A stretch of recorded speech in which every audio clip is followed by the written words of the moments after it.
Students हम बात करेंगे प्रॉब्लम के ऊपर जो कि है स्लोप और ग्रेडियंट ऑफ ए लाइन पर। मतलब कि क्वेश्चन है हमारा इस तरह से कि coordinates of the point E and F R this. मतलब क्या है जी, 2 4 ये एक ऑर्डर पेयर है और सेकंड है 6 एंड 4 रिस्पेक्टिवली। ठीक है, मतलब ई के ये कोऑर्डिनेट्स हैं और एफ पॉइंट के ये कोऑर्डिनेट्स हैं। What is the slope of E F. ठीक है, इसी तरह से जी और एच पॉइंट्स गिवन है, इनके कोऑर्डिनेट्स गिवन है और आपने स्लोप बतानी है जी एच की।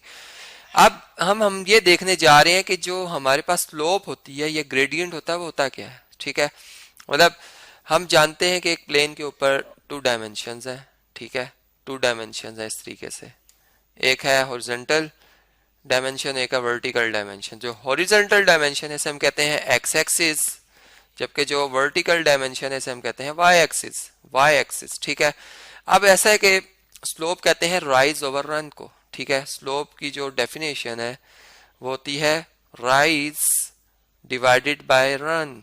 के एक लाइन, चले मैं एक लाइन के हवाले से अगर बात करूं कि उसमें एक्स एक्सिस के अलोंग अगर आप चेंज लाते हो, मतलब आप इस पॉइंट से इस पॉइंट तक आए हो, तो वाई एक्सिस के मुताबिक मतलब इस एक्स की इस वैल्यू के लिए वाई की वैल्यू इतनी थी। ठीक है, अब एक्स की इतनी सी चेंज आई है और वाई में अगर इतनी चेंज आ जाए, ठीक है, ये चेंज जो आई है वाई में आई है, जबकि ये चेंज जो है वो एक्स में आई, सॉरी ये चेंज जो है यहाँ पे अगर आप देखें तो ये चेंज वाई में आई है वाई एक्सिस के लॉन्ग, और ये चेंज एक्स एक्सिस के लॉन्ग आई है। तो ये राइज है और ये रन है, तो एक रेशियो है ये बेसिकली। ठीक है, एक रेशियो है जो कि हमें बताती है कि लाइन की स्लोप कितनी है, कितनी तेजी से ये इंक्रीज कर रहा है इसका एक वेरिएबल दूसरे वेरिएबल के हिसाब से। ठीक है, राइज ज्यादा तेज से इंक्रीज करेगा या रन। ठीक है, अब ये हमारी जो स्लोप होती है लाइन की ये हमें बता रही होती है। तो अब इसमें जो स्लोप का फार्मूला हमने फिर पढ़ा था, हमने स्लोप को जाहिर किया था m से, जो कि इक्वल टू था y।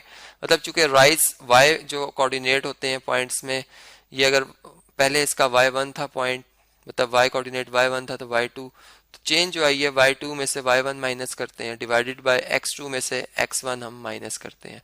तो हमने देखा कि जो हमारी पहला जो क्वेश्चन है, फर्स्ट क्वेश्चन के लिए ई और एफ जो हमें पॉइंट्स गिवन है, फर्स्ट कर लें कि ई और एफ अगर हम इसको प्रैक्टिकली भी देखें, ठीक है, देखें आप 2 और 4, एक्स 2 है और y 4 है और x 6 है और y 4 ही है, मतलब y में चेंज नहीं आ रहा। ठीक है, फर्स्ट कर लें ये पॉइंट यहाँ पे बल्कि इस तरह से हम बनाते हैं, कुछ कोऑर्डिनेट्स ले लेते हैं। ये फर्स्ट कर लें 2 है, ठीक है, यहाँ पे 0 था, ये 4 है, ये 6 है, ये 8 है।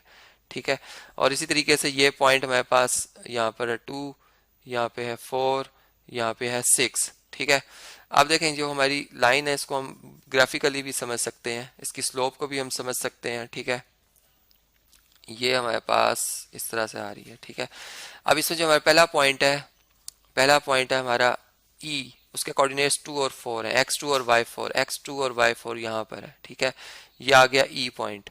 और जो F पॉइंट है x6 है लेकिन y4 ही है, x6 आ गया लेकिन y4 ही है।